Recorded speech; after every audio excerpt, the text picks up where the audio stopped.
Hai guys, saya Gary daripada Jusia Motor. Hari ini kita nak review sebuah Ducati Multistrada 1200 siap dengan side panel. Alright, tahun 2013, register pun 2013. Dengan harga jualan kita nak offer 33,800 siap potong nama, minimum deposit 100, bulanan 500 lebih selama 7 tahun. So apa yang datang dengan motor, jom kita tengok. First, datang dengan windshield yang branded. Okay, print punya windshield branded.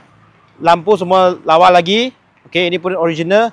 Nombor frame lawa, nombor frame 1300 BMK. Alright, so tayar depan pakai size 120/70/17. Tayar pakai Diaby Rosso 4. Tayar ni masih ada 85% lagi. Kemudian ada pakai USD fork adjustable. USD fork ni adjustable. Brembo caliper kiri kanan. Okay, so Ducati punya engine lah. Okay, memang cun lah.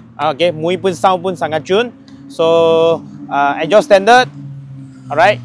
So cyber pun, side panel pun original Ducati punya, dia wrap warna hitam.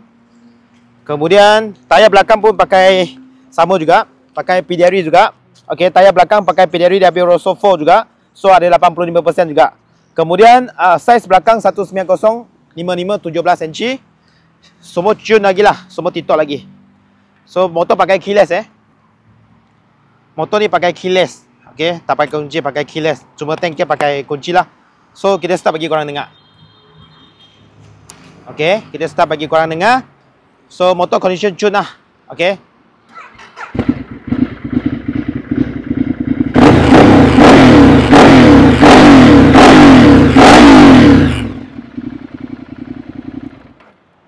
Right, so sesiapa kalau nak rasa minat boleh PM kita. Multistrada 1200 siap dengan side panel, 33,800 siap potong nama, 2013 punya motor. So minimum deposit 100, bulanan 500 lebih selama 7 tahun. Minat PM kita. See you guys, bye.